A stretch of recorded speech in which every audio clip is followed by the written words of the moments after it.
Good evening, good afternoon, good morning, everyone around the world. My name is Steve Miller. I am with the virtual events team at SIETAR Europe, and I am very pleased to be hosting this webinar today. We have two very special presenters today coming to us from Sao Paulo. We have Mariana Barros, who is the founding partner of Difference Intercultural and Vice President of SIETAR Brazil. She has her bachelor's and master's in international relations, has 18 years of experience in intercultural communication, and she provides assistance to expats, multinationals, and Brazilian companies. Joining her is Adrienne Sweetwater, who has worked in the intercultural field for 10 years. She has an MA in intercultural relations, is on the board of directors of SIETAR Brazil. She delivers workshops in intercultural competence and adaptation to expat families and multinationals, and facilitates diversity and inclusion workshops. Very pleased to have both of you with us this evening, good afternoon for you. Looking forward to hearing about history and values from the cultural standpoint of Brazil. For the folks in the audience, we will be dealing with questions at the end of the hour, but please go ahead and feel free to type in your questions in chat. I'll monitor that, and as many questions as we get to at the end, we will be glad to address them. And with that, I would like to turn it over to Mariana and Adrienne. The floor is yours. Wow, Steve, thank you very much. It's a huge pleasure to be talking to this special audience we have today, maybe the most multicultural audience I have ever addressed in my entire life. So don't mind me being a little nervous, but well, talking from Brazil, 2 p.m. here. And the agenda for today, as we just seen in the screen, is that we will try to have a post-positivist intercultural approach for Brazilian history. And with that, we will try to show you or to explain to you the methodology we've been using for the past 15 years, which is a try or an attempt to be very practical in the use of interculturalism to search for change in our society. So if we could sum up the approach we'll have with you today, it is an approach where we'll have to have practical application, which we'll call praxis. We'll try to use ethical thinking on that. We will try to be political by sharing with you our strategic storytelling of Brazilian culture, always questioning who controls the narratives. And we will use cultural self-awareness as our tool to build consciousness for a better country, a better Brazil. And summing up all that, we have the idea of Brazil being a VUCA learning experience, in the sense that we know that now in Europe or in the US, the terms VUCA is being used a lot. And in our interpretation, and this is where we call this also a post-colonialist approach of interculturalism, in our interpretation, Brazil has always been a VUCA experience. So this is the agenda for this afternoon, knowing that this is a big agenda. So our biggest challenge for today is time. And we prepared ourselves to go really fast. You will see that considering that our audience is an audience of probably most interculturalists, so you know already most of the things we will be bringing, we will allow ourselves to go really fast. Please let us know if it is too fast for you. Therefore, the questions should come in the end so we can complete our logics of thinking.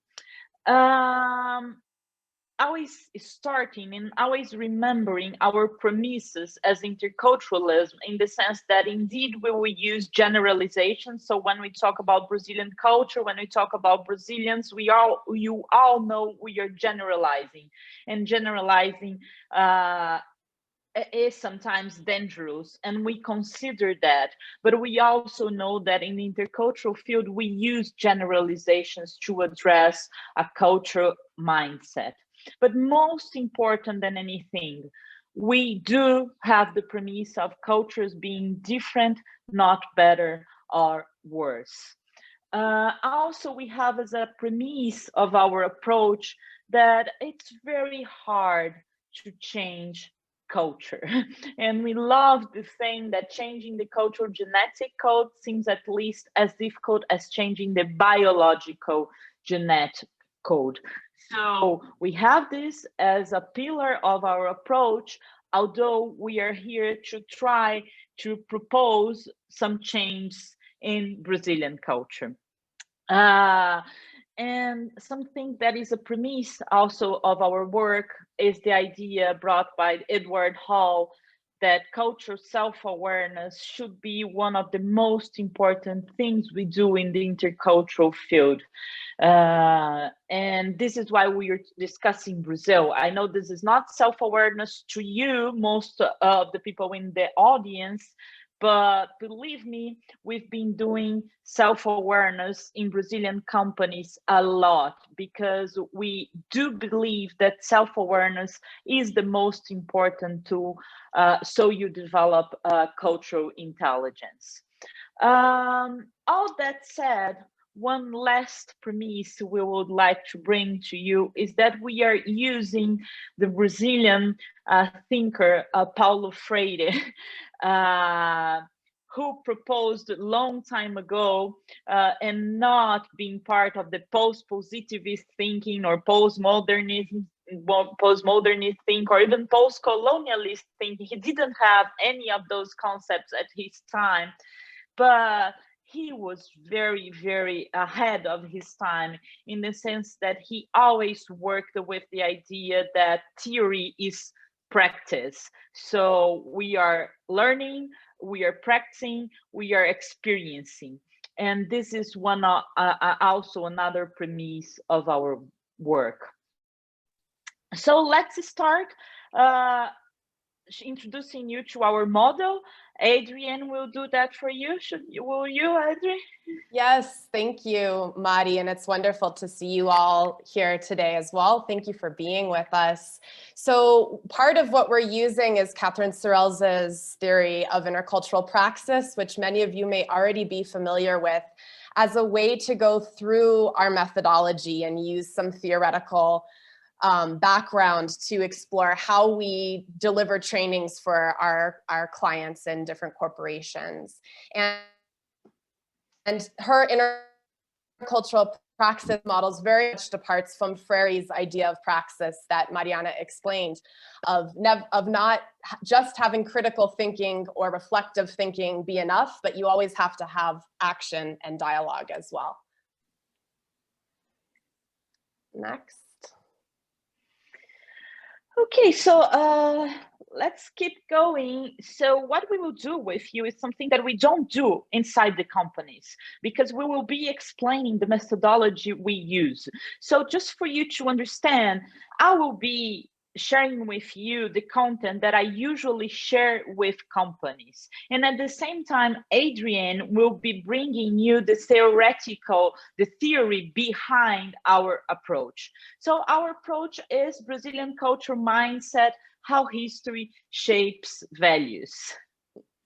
Thanks, Mari. So one of the important things about intercultural praxis is you can tell from that graphic, it was a circle. So it's a very fluid process.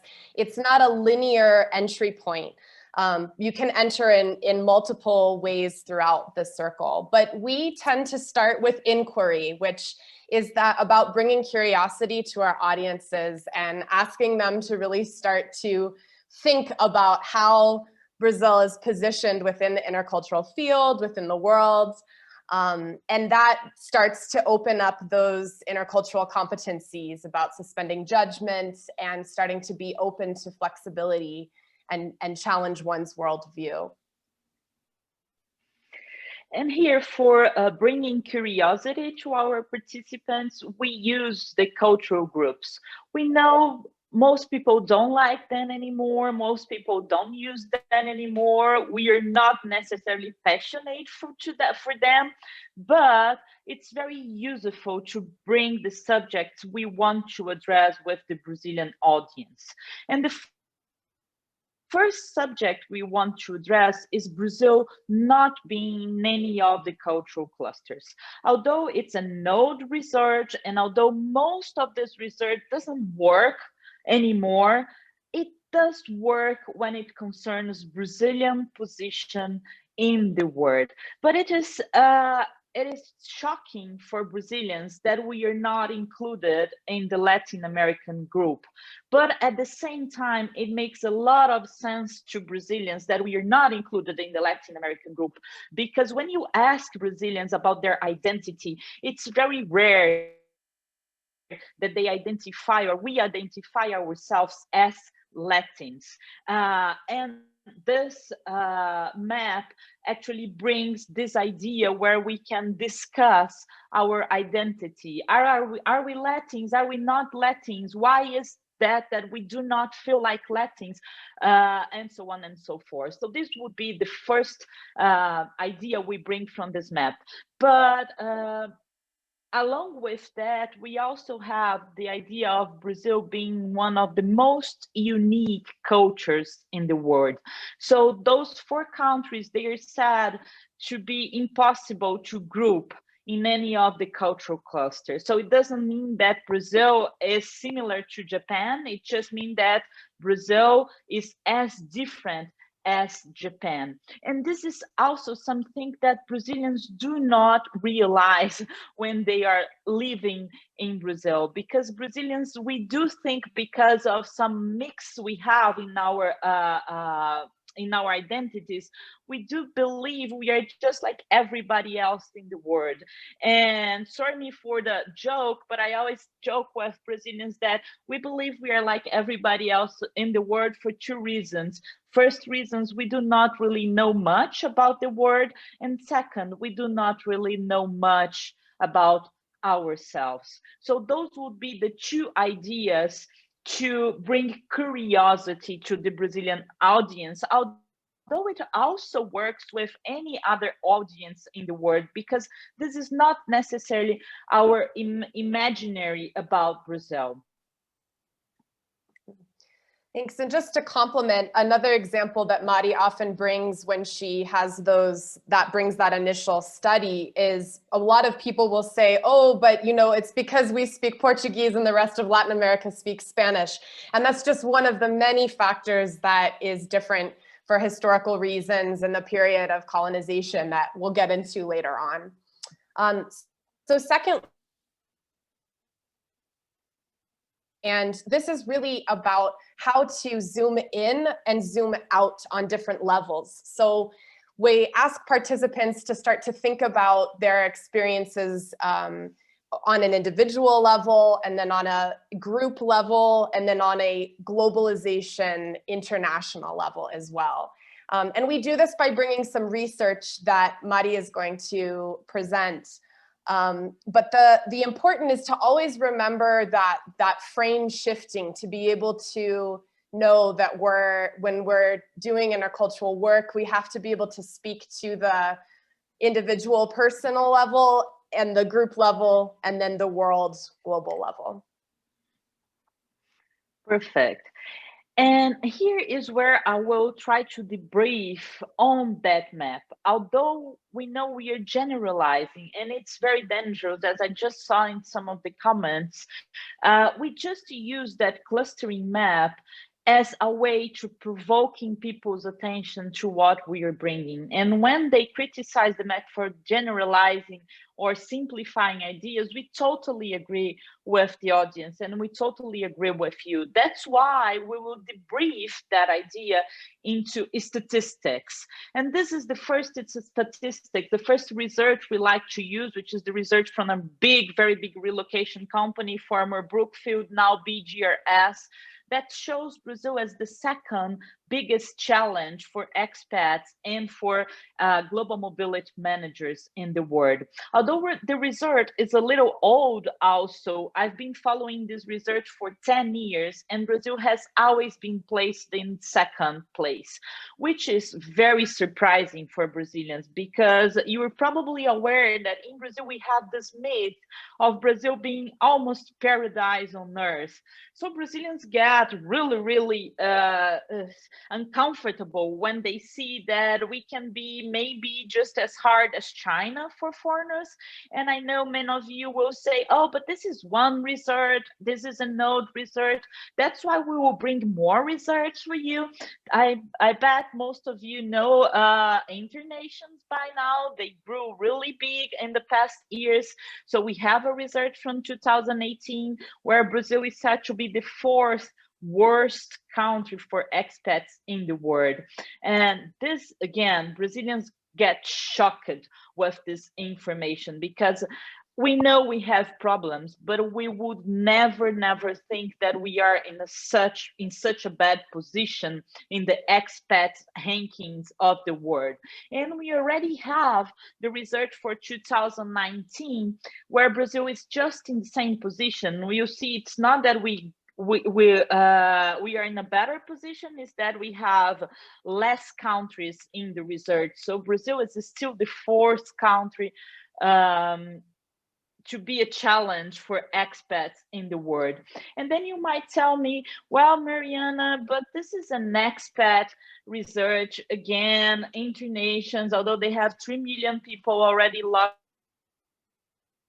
in, this is not how I feel, this is not how I see Brazil. And we'll say, okay, we understand you. That's why we brought you a bigger research, which is the World Bank research. So we are trying to bring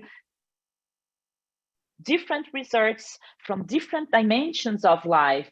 And all the research we are bringing to you shows that Brazil has a very bad place when we are talking about internationalization of people, when we are talking about internationalization of economy.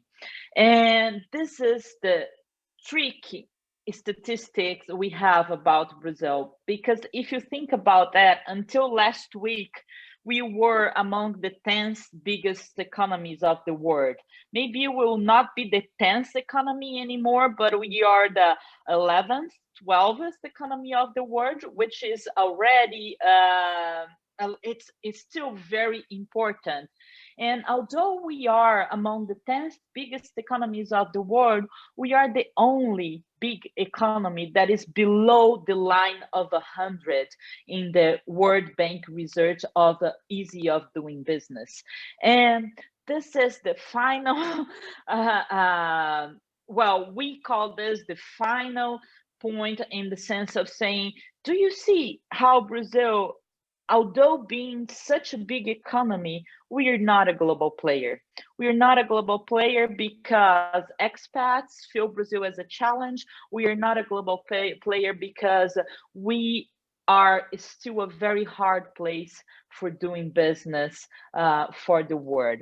So I don't know if you realized how hard Brazil was for doing business, but this is our question for our audience.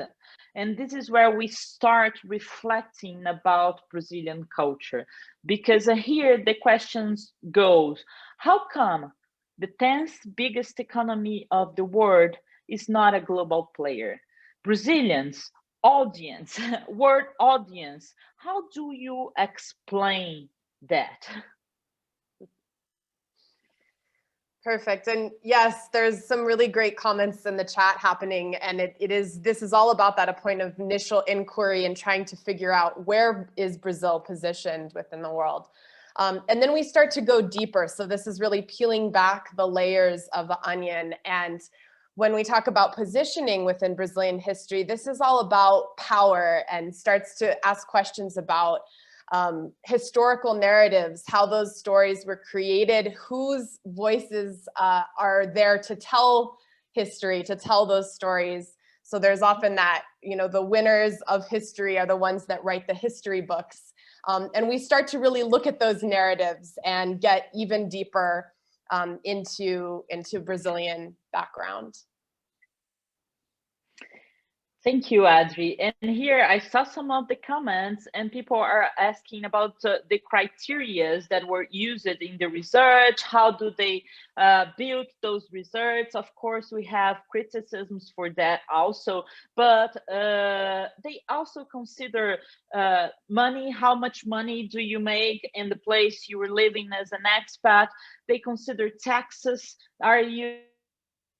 Do you agree with the amount of taxation you need to pay? How hard it is to get documentation? How hard it is to get your kids to school, etc., and etc. But here, in all of the three researches I showed it to you, Brazil is the criteria to define why Brazil is such a hard place is always the same. The answer is always the same, which is also the answer for the last research I just showed you by World Bank, which is Brazilian bureaucracy. So if you ask Brazilians why Brazil is among the 10th biggest economies of the world, but why we are not a global player, and when I say global player, I mean we do not commercialize with the world, we do not go abroad, people do not come into Brazil, and if you ask Brazilians why, they will always answer, it's our bureaucracy. And that's the same answer that World Bank has to us. It is the unsurmountable Brazilian bureaucracy.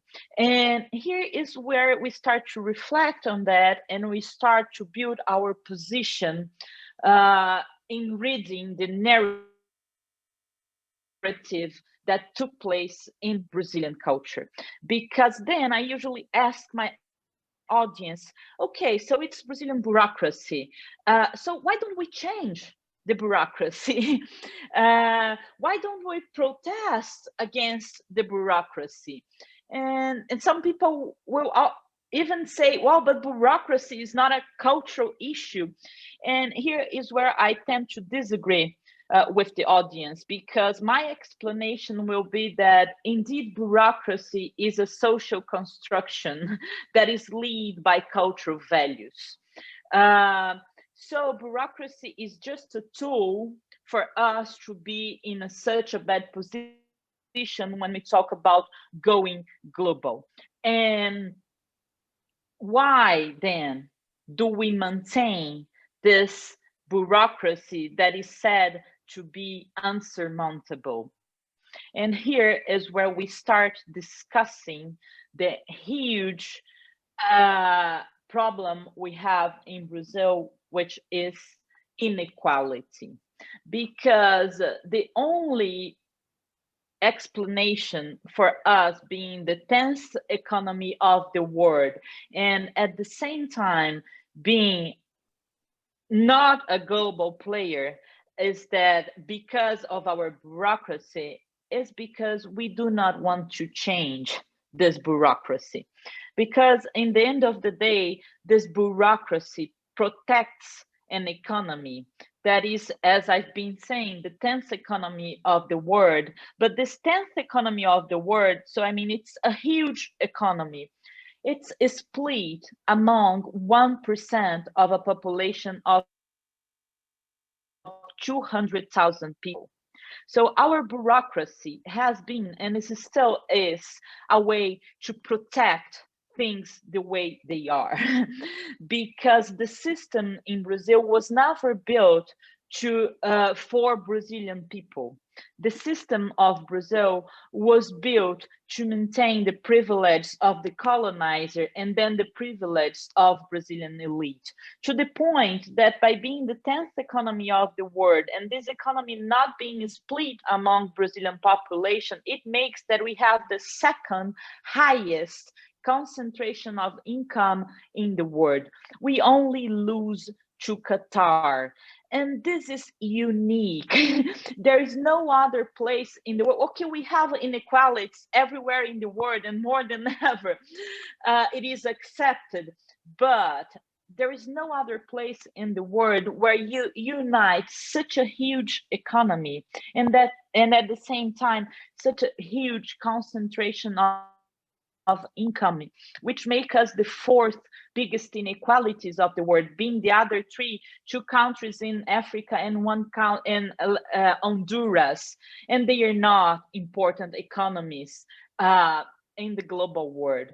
So that's why we have a metaphor for Brazil that we use it. It was built by a Brazilian economist long time ago. He used it to call Brazil Belíndia, in the sense that he would say that Brazil is a Belgium inside an India.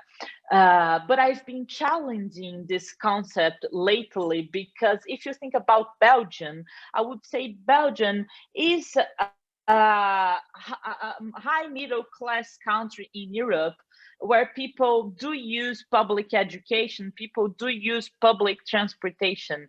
And what you see in Brazil is that even the Belgian, and by Belgium, they mean the rich part of Brazil, it's not like in Belgium, it's much more like Qatar, because the rich people in Brazil, they do not use public schools, they do not use public transportation. On the contrary, we have the biggest private helicopter traffic in the world.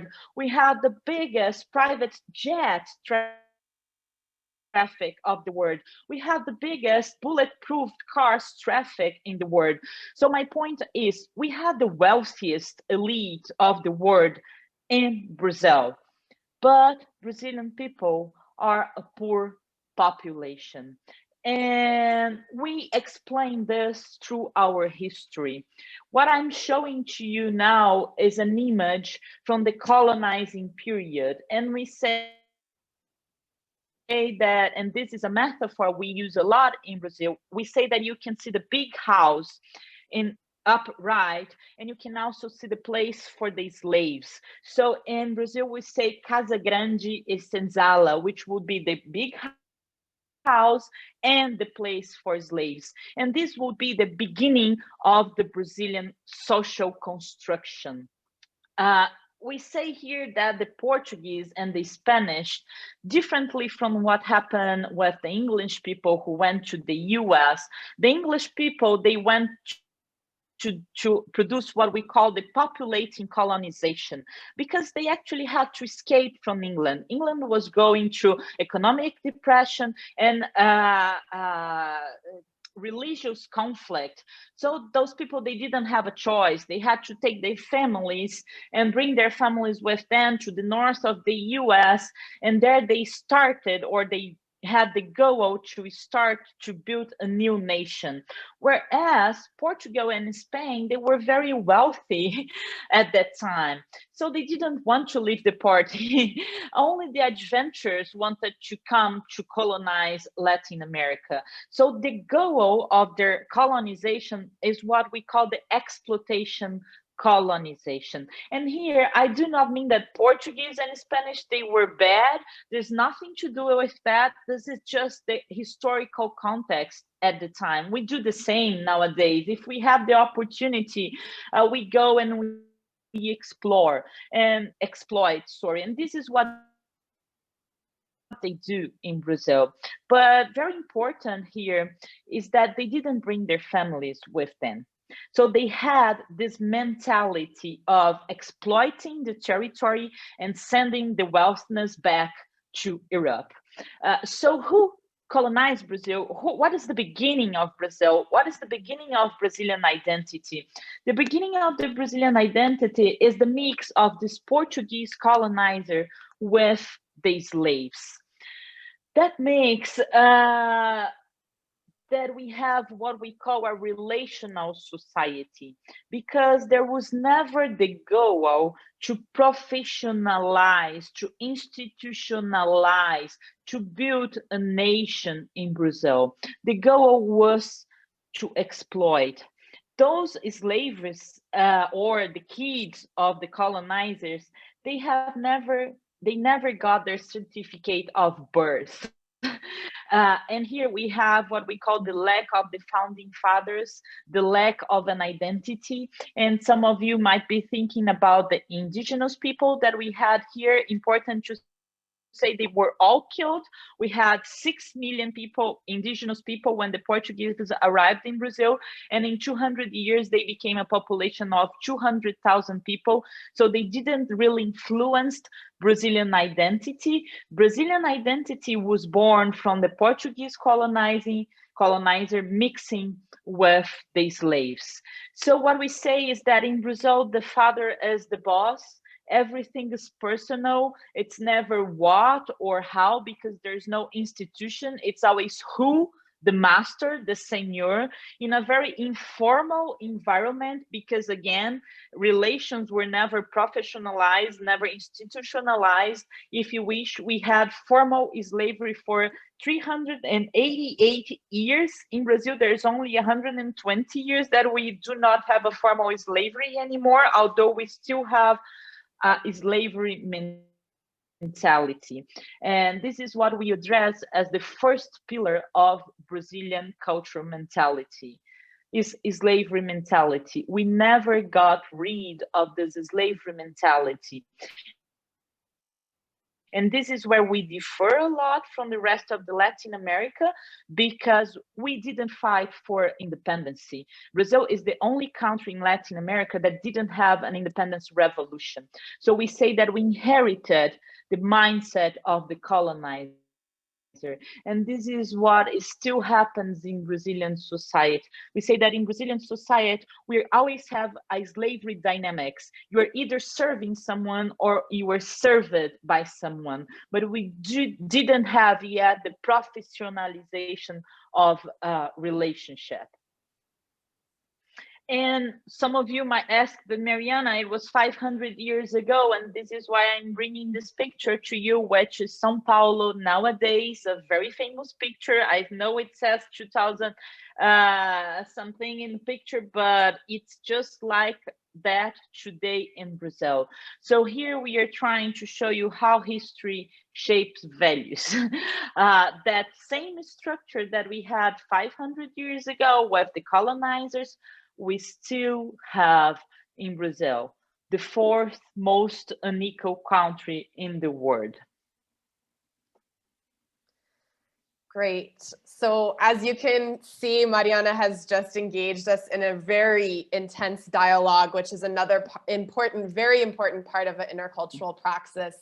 And this type of a dialogue is important to have it be uncomfortable, to have some tension created. It's not meant to be a pleasant exchange between, you know, two different people. It's meant to problematize the history, the narrative that we have learned about before, and to start to call into question all of those other pieces of the intercultural praxis, like where are we positioned within this in this structure, within this dialogue. And so when we offer this to corporations and participants or expatriates as well, it really starts to get them thinking about where they fall in this, and what the historical stories that they have been told, how those are true or how those are myths that need to be broken up a little bit more.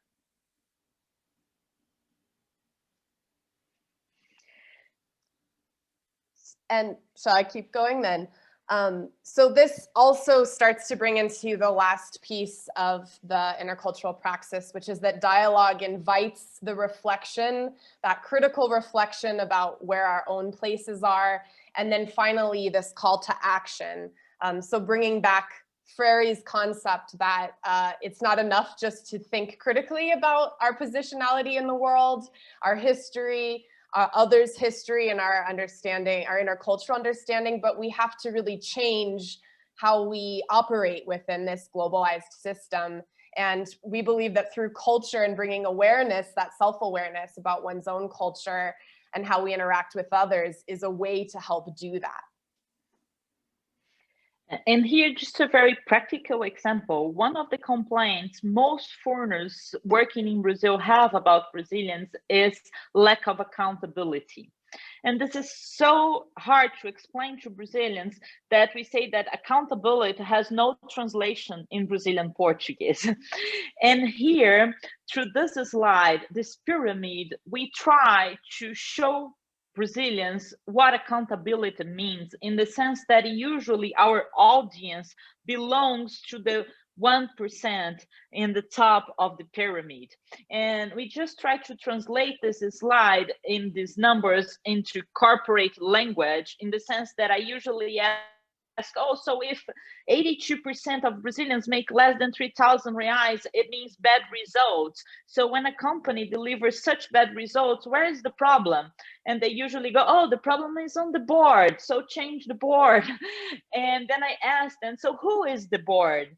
And then they realize that they are the board, because anyone making more than 4,000 reais in Brazil, and we're talking about family income, so 82% of Brazilian population makes less than 3,500 reais, which is less than $700 US dollars nowadays, family income. Although we have the biggest concentration of income in the world, although we are the 10th economy of the world. So who is accountable? And then they start to understand the concept of accountability. They will fight that, because they will first say it's the government, they will say it's the law, then they will say it is the colonizers, to the point that they understand that we are all accountable for this situation. So just for you to understand how we mix cultural values, social values, social structure with corporate language, because what we see in this pyramid is exactly what we see in the corporations in Brazil. You also have the Bell India or the Qatar India in any Brazilian company, which is very hard for foreigners to read, because foreigners will take everybody as equal and they will underestimate the gap between the elite and the rest of Brazil. So just some more numbers for you, but again, same inequality. And this is where we want to conclude with you. So as we've been talking throughout the whole webinar, you probably have gathered that Brazil is this very complex, very dynamic environment. And we bring to you the idea that Brazil is very much a lived experience of the VUCA reality that many people have been talking about as a buzzword for a while now. But we pose to you this idea that Brazil has always been this way. There's nothing new and creative to it. It's that throughout this very complicated history, there's always been uncertainty. There's always been a lot of ambiguity. And truly, to be able to really learn how to culturally adapt here and how to thrive, you have to understand and embody this VUCA experience, or this idea. Mostly because I've showed you the pillar of slavery mentality, which is probably one of the reasons for the born of the concept that we call the jeitinho brasileiro. It's impossible to live in Brazil or to do business in Brazil if you do not understand the jeitinho brasileiro, which the translation is the little Brazilian way. This is one of the biggest cultural characteristics of Brazil, and everybody has trouble with that, because by jeitinho you can understand corruption. And here we are arguing that jeitinho is just the way Brazilian population found or built to survive in a system that was built to exploit these people. So you probably all know that Brazilians, we have a hard time following the rules because it's actually impossible to follow all the rules we have in Brazil. We have a very sophisticated constitution. We have a very sophisticated bureaucratic system, but for sure it does not apply to our not necessarily formally sophisticated population. So what people do is that they will always try to build solutions through relationship, not through rules. And of course, this makes place to corruption, but this is not a sine qua non condition for corruption. So most things in Brazil, it's very rare that you will see anyone bribing anyone in Brazil, unless you were talking about very, very high power positions. But I'll give you two situations. I go to a cafeteria and I have situation one. I come to cafeteria and I say, can I have a coffee, please? This is situation one. And situation B will be, honey, can I have a little coffee? For sure, in Brazil, you get things done. You get your coffee first if you use B. And by B, I mean, honey, which means tenderness, which means affection. Can I have a little coffee? By little coffee, I mean that the diminutive in Brazil, it brings people closer. And it shows that we are not working to each other anymore. We are building a relationship. And when we build the relationship, we don't feel as slaves anymore. So we help people get things done.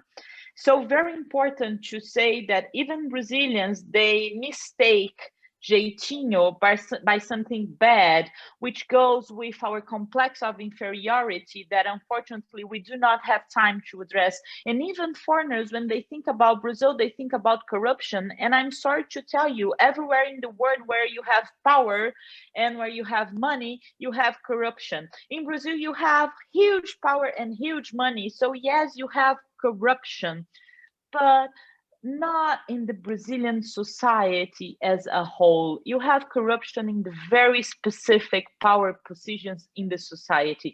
So be careful to not think that Brazilians are trying to fool you just because they are using jeitinho, because in our perspective, jeitinho is the way we got to survive in such a complex society. And here I will give you even more complexities to our narrative. And the first one is that you might say, Mariana, you should have a revolution in Brazil. And I will tell you, well, as I just said before, we are conflict avoiders. We didn't fight for our borders. We didn't fight for our independence. We didn't fight for our republic. And any of those historical things that are so important in the rest of the world, Brazilian population were never identified with those political movements. So Brazilians avoid conflicts, not because we are peaceful, but because we have a history of very violent slavery. So people avoid violence. I see there are questions about violence. We'll be discussing this, but violence in Brazil, important to say, it happens in one part of the society, which is Black poor people are killed either by drug dealers or drug dealers fighting each other, or by the police. It's not a civil violence in the sense that although Brazil kills more people than any of the contemporary wars together, we do not have a civil war in Brazil. So discussing violence in Brazil is very complicated. But here I'm just telling you that we will not solve Brazil through revolution. We are conflict avoiders. And this is one of the mistakes foreigners make when they arrive in Brazil, because they will be conflict oriented. They will try to confrontate some realities we have in Brazil. And they will just get exposed from the networks they will try to build. But I want to end with something that I think is even harder to explain to foreigners about Brazil, because I said that one pillar of Brazilian culture mindset is the slavery mentality. But then there is a second pillar of Brazilian mindset, which is what we call God is Brazilian mindset. I don't know if you all know, but in Brazil, we say that God is Brazilian. And I think this is one of the only countries in the world that I know that people will say that God is from that country. And in a Brazilian perspective, it doesn't matter if God is from other countries also, but he's for sure from Brazil. And why do we say God is from Brazil? Because of our abundance in nature. Not only we have the abundance in nature, but we do not have nature disasters. And this is another thing that is very unique from Brazil. We do not have earthquakes. We do not have tsunamis. We do not have tornadoes. We have nothing. Every nature disaster we had in Brazil, it was man-made. It was not nature made. So we say that Brazilians, when they say God, they mean nature, in the sense that every time we needed in our history, nature helped us. And I'm showing to you the economic cycles we had in Brazil.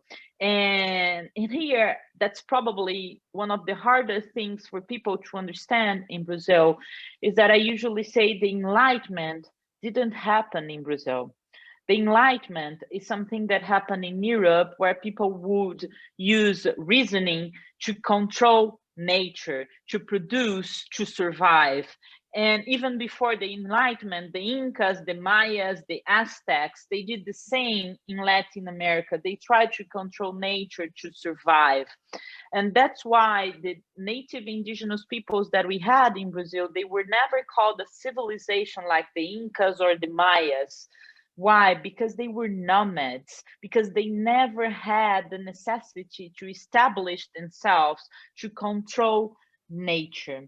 So this is why in the end of the day, even in the business environment, people will tell you in Brazil, oh, be calm, everything is going to be fine. Everything is going to be fine in the end if God wishes. And if it's not fine, it's because God didn't wish. And we are okay with this idea. So this is where we say Brazilians deal very well with uncertainty, because we actually trust nature will help us. And I want now really to finish with another joke, which we usually say, where the slavery mindset gets together with the goddess Brazilian mindset, which is in our neurosis for personal hygiene.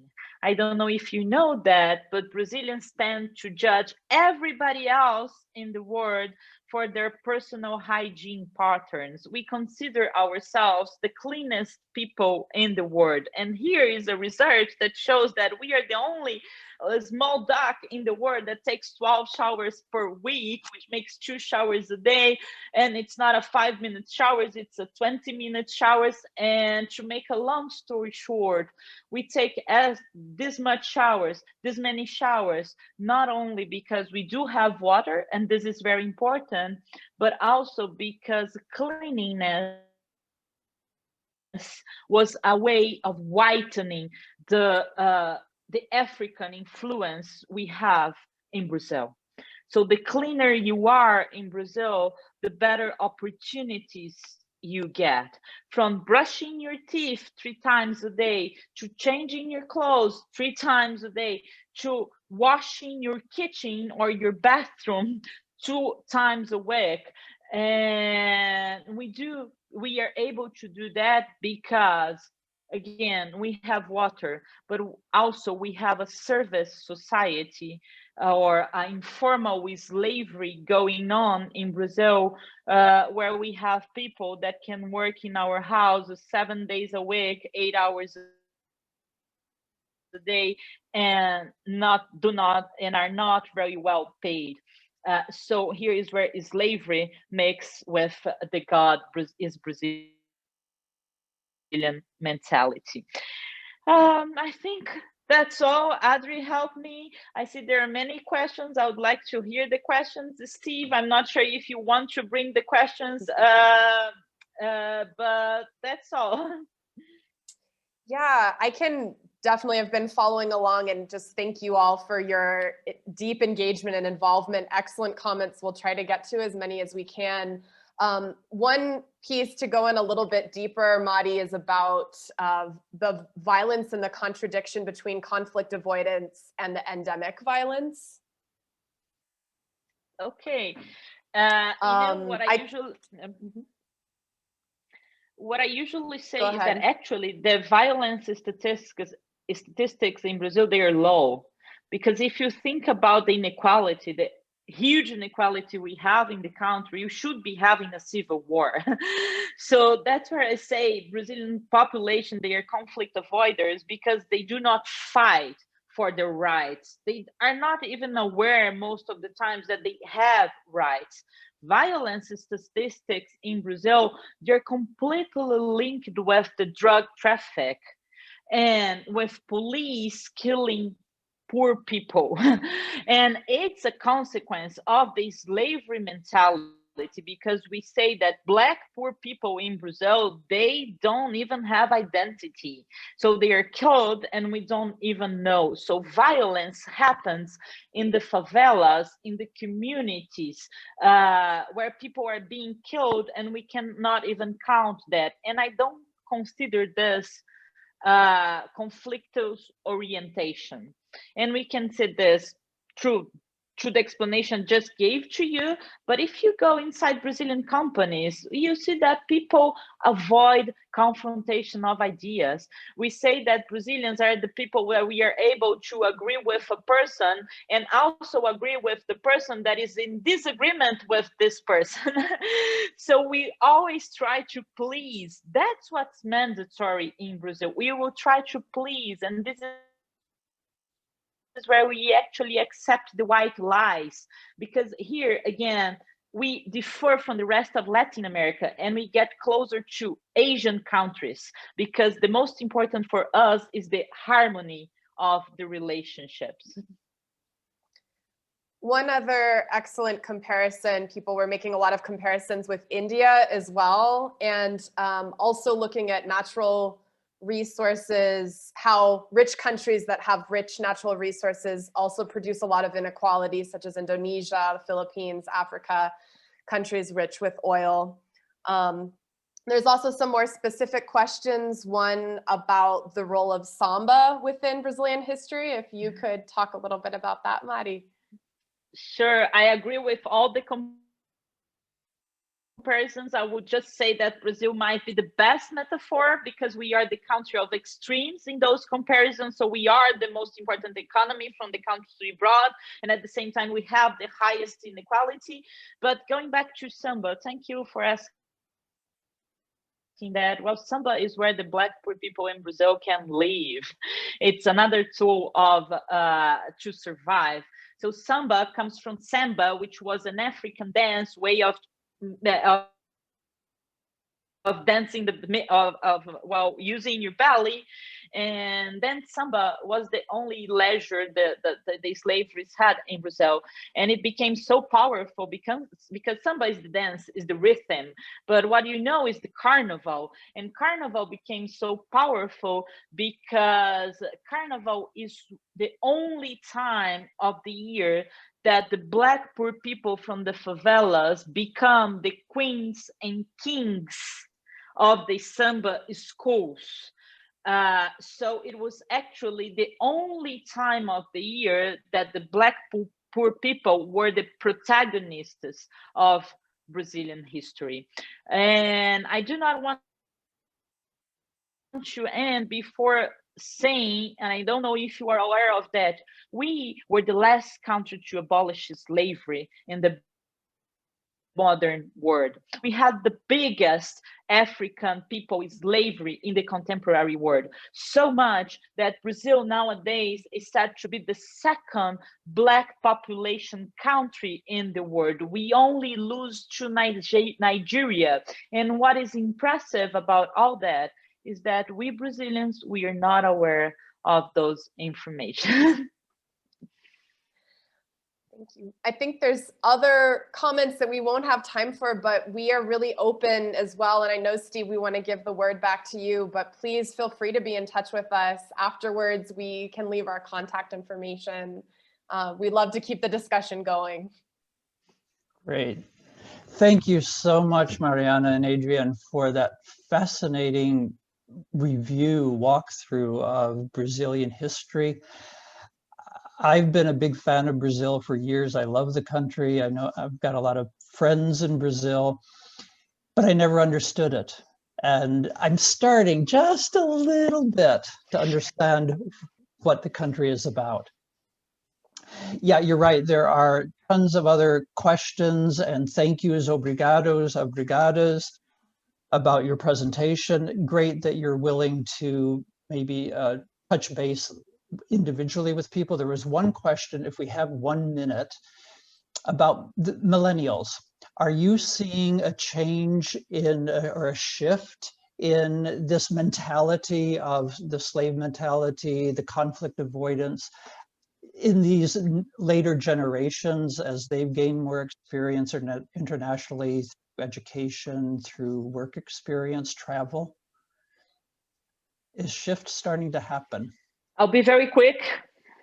I'd be very quick because I think Adri should answer that too. In my perspective, not really. Yes, there are differences, but culturally speaking, they're not changing as much as we expect it to be changing. Okay. Yeah, I would agree as well. I think, you know, particularly speaking to São Paulo, which I can speak of too, there's more, I don't know, I think there's starting to become increased awareness about the changes, more critical dialogue. Specifically with our political context here in Brazil, people have been getting very critical about what's happening and willing to speak out a bit more. But I would agree in general with Mari that there's not been as much change as we may have hoped for. Okay, all right. Thanks for taking that extra minute. I'm going to go ahead and launch a feedback poll for those of you, if you would take a moment to provide us a little bit of feedback on the webinar. Again, the recording will be up on YouTube and the SIETAR website within a day or two. I also want to let you know about a couple of events that are coming up over the next few weeks. The SIETAR Anti-Racism series has a session on the 30th of November titled The Whiteness, Fragility, and Culture Part 2. And then on the 14th of December, we have our final webinar for the year entitled Decolonity, Equality, and Belonging. So for both of those, you will be able to get more information on the SIETAR website, sietareu.org. And with that, a final thank you so much to the two of you in Sao Paulo, Mariana and Adrienne. Wish you all the very best and stay healthy, safe, everyone on everyone in the call today. Thank you for taking your time. And we will be looking through some of the questions maybe that we had not been able to address and get back to you as best as we can. And Adrienne has just posted their email addresses so you can contact them directly. So once again, thank you very much. Have a good rest of the day and a good finish to the year. Take care, everyone. Bye-bye. Bye-bye.